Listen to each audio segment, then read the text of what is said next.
ನೀವು ಯಾವತ್ತೂ ಮನೆ ಬಿಟ್ಟು ಹೋಗ್ಬಾರ್ದು. ನಂಗೆ ಮಾತು ಕೊಡಿ ಅಕ್ಕ.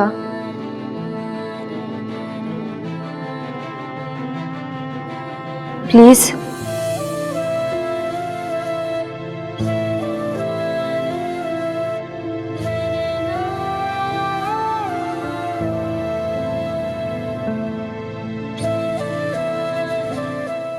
ನೀವು ನನ್ನ ಫ್ರೆಂಡ್ ಅಂತ ಒಪ್ಕೋತೀರಾ ತಾನೆ?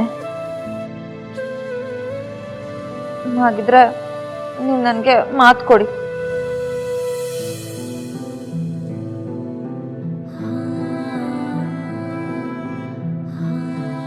ಸರಿ, ನೀನು ಹೇಳ್ತಿದ್ಯಾ ಅಂತ ಮಾತು ಕೊಡ್ತೀನಿ.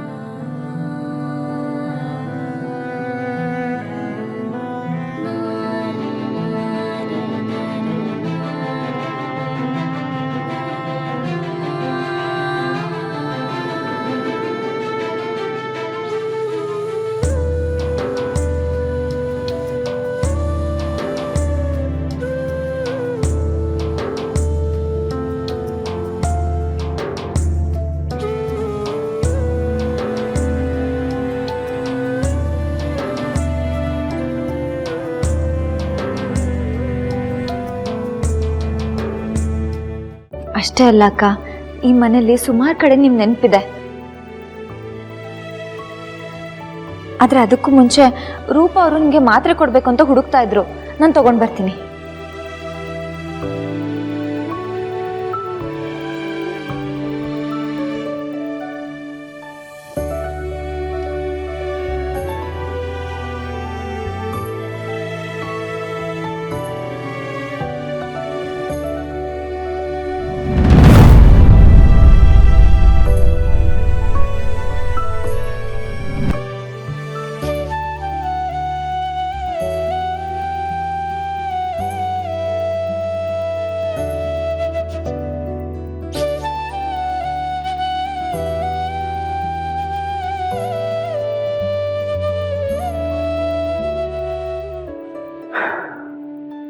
ನನ್ನನ್ನು ನೋಡಿ ಮುಖ ತಿರ್ಸ್ಕೊಂಡು ಹೋಗೋ ದಿನ ಬರುತ್ತೆ ಅಂತ ನಾನು ಯಾವತ್ತೂ ಅಂದ್ಕೊಂಡಿರಲ್ಲ ಅಂತ.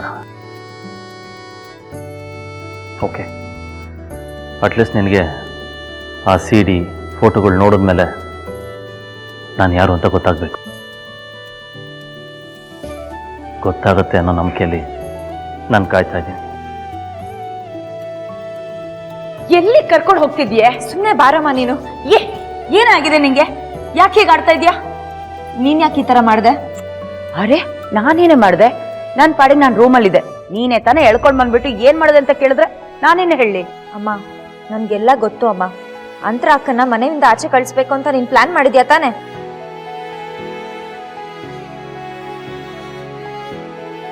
ಅರೆ, ನಾನಾಯ್ತು ನನ್ನ ಕೆಲಸ ಆಯ್ತು ಅಂತ ನನ್ನ ಪಾಡಿಗಿದ್ದೀನಪ್ಪ.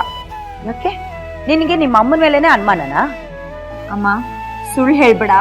ಹೌದು ಕಣೆ, ನಾನೇ ಅವಳನ್ನ ಮನೆ ಬಿಟ್ಟು ಕಳಿಸ್ಬೇಕು ಅನ್ಕೊಂಡೆ. ಅವಳಿಗೆ ಹೇಳ್ಬಿಟ್ಟು ಬಂದೆ. ಏನಿವಾಗ? ಅವಳು ಈ ಮನೇಲಿ ಇರಬಾರ್ದು. ಅವಳು ಇದ್ದಷ್ಟು ದಿನ ನಿನ್ ಜೀವನ ಹಾಳಾಗತ್ತೆ. ತಿಳ್ಕೊಳ್ಳೆ ದಡ್ಡಿ. ಅಮ್ಮ, ನನಗೆ ಜೀವನ ಅಂತ ಕೊಟ್ಟಿರೋ ಮನೆ ಅಮ್ಮ ಇದು. ಈ ಮನೆ ನನ್ನ ಜೀವನ ಹೇಗೆ ಹಾಳು ಮಾಡುತ್ತೆ ನೀನೇ ಹೇಳು. ಇಲ್ಲ, ಯಾಕೆ ಏನೇನೋ ಮಾತಾಡ್ತಾ ಇದ್ಯಾ? ಕಣ್ಬಿಟ್ಟು ನೋಡೆ, ನಿನ್ನ ಗಂಡನ ಮಧ್ಯೆ ಅವಳು ಯಾವಳೋ ಬಂದಿದ್ದಾಳೆ. ಅವಳ ಮುಖ ನೋಡ್ತಿದ್ದಾಗೆ ನಿನಗ್ ಕಟ್ಬೇಕಾಗಿರೋ ತಾಳಿನ ನಿನ್ ಗಂಡ ಕೆಳಗಡೆ ಹಾಕಿದ್ದಾರೆ. ನಡಿಬೇಕಾಗಿರೋ ಮದ್ವೆ ಅರ್ಧಕ್ಕೆ ನಿಂತು ಹೋಗಿದೆ. ಅವಳಿರೋವರೆಗೂ ನಿಂತಿರೋ ನಿನ್ ಜೀವನ ಮುಂದುವರಿಯಲ್ಲ ಕಡೆ, ಮುಂದುವರಿಯಲ್ಲ. ಅಮ್ಮ, ನನಗೆ ನಿಮ್ಮ ಪ್ರೀತಿ ಅರ್ಥ ಆಗುತ್ತಮ್ಮ. ಆದರೆ ನಮ್ಮ ಪ್ರೀತಿಯಿಂದ ಬೇರೆ ಯಾರಿಗೂ ನೋವಾಗಬಾರ್ದು ಅಲ್ವಾ? ಪ್ರೀತಿ ಅಂದ್ರೇನೆ ಖುಷಿ, ಅದು ಸಂತೋಷ ಕೊಡಬೇಕು.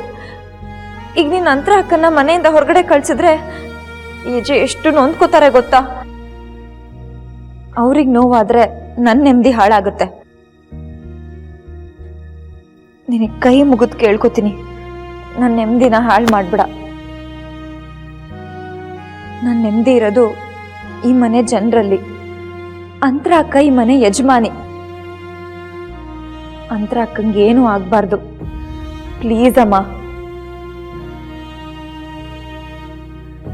ನಿಂಗೆ ನನ್ನ ಮೇಲೆ ಪ್ರೀತಿ ಇದ್ರೆ ನನ್ನ ಮಾತನ್ನ ಅರ್ಥ ಮಾಡ್ಕೋತೀಯ. ಇಲ್ಲ ಅಂದ್ರೆ ನಿನ್ನಿಷ್ಟ. ಲೀಲಾ,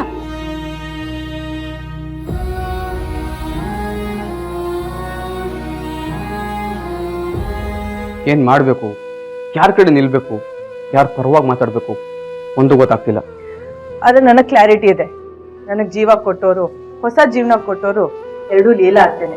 ಯಾರು ಹೇಳಿ ಅನ್ಕೊಳ್ಳಿ, ನಾನು ಸಾಯೋವರೆಗೂ ಲೀಲಾ ಅತ್ತೆ ಪರ ನಿಲ್ತೀನಿ. ನಾವು ಹಾಗೆ ಹೇಳಕ್ಕಾಗಲ್ಲ ಅದಕ್ಕೆ.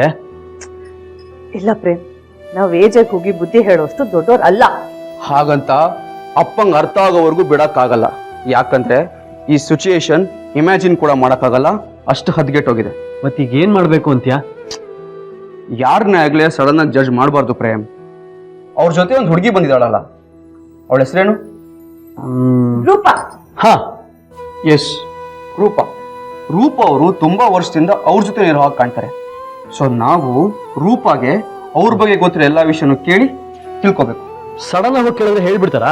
ಅದಕ್ಕೋಸ್ಕರ ನಾನಿದ್ದೀನಲ್ವಾ, ಯಾರ ಹತ್ರ ಎಂತ ಇಂಪಾರ್ಟೆಂಟ್ ವಿಷಯ ಇದ್ರು ನಾನು ಬಾಯ್ ಬಿಡಿಸ್ತೀನಿ. ಹೇಳಿ, ಯಾರ ಹತ್ರ ಎಂತ ಇಂಪಾರ್ಟೆಂಟ್ ವಿಷಯ ಬಾಯ್ ಬಿಡಿಸ್ಬೇಕು? ವಿಷಯನ ಗೊತ್ತಿರಲ್ಲ, ನಾನು ನಾನು ಅಂತ ಬಂದ್ಬಿಡ್ತೀರಾ. ವಿಶ್ವರು ನಮ್ಮ ಮನೆಗೆ ರೂಪ ಅಂತ ಬಂದಿದಾರಲ್ಲ, ಯಾರು? ನಮ್ ರೂಪನ? ಹಲೋ ಹಲೋ, ನಮ್ ರೂಪ ಅಲ್ಲ, ರೂಪ ಅಷ್ಟೇ. ಅದು ನಿಮ್ಗೆ, ನನ್ಗೆ ನನ್ ರೂಪನೇ. ಆಯ್ತು, ನಿಮ್ ರೂಪಾನೆ. ಆದ್ರೆ ಈಗ ಬಂದಿರೋ ಅಂತರಾತ್ರಿ ಬಗ್ಗೆ ವಿಷಯ ತಿಳ್ಕೊಬೇಕು. ಅವ್ರಿಗೆಲ್ಲ ಮರ್ತೋಗಿರೋದ್ರಿಂದ ಇಷ್ಟು ದಿನ ಎಲ್ಲಿತ್ತು, ಏನ್ ಮಾಡ್ತಿದ್ರು, ಯಾಕೆ ಹೋದ್ರು, ಏನಾಗಿತ್ತು, ಎಲ್ಲಾ ವಿಷಯನೂ ರೂಪ ಹತ್ರ ಕೇಳ್ಕೋಬೇಕು.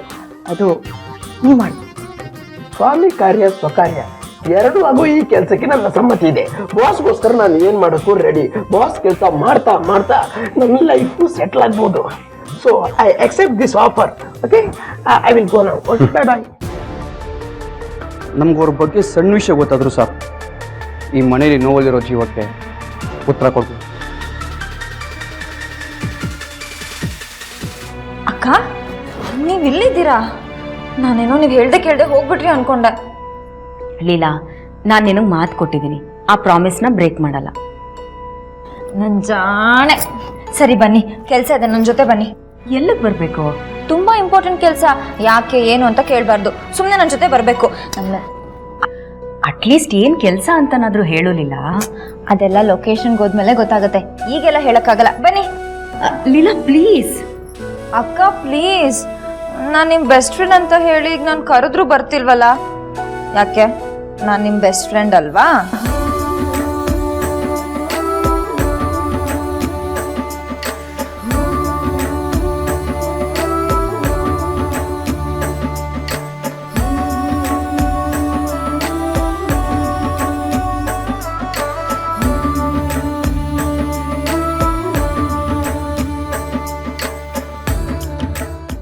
ಇನ್ನು ಗ್ಯಾರಂಟಿ ಹಿಟ್ಲರ್ ಕಲ್ಯಾಣ.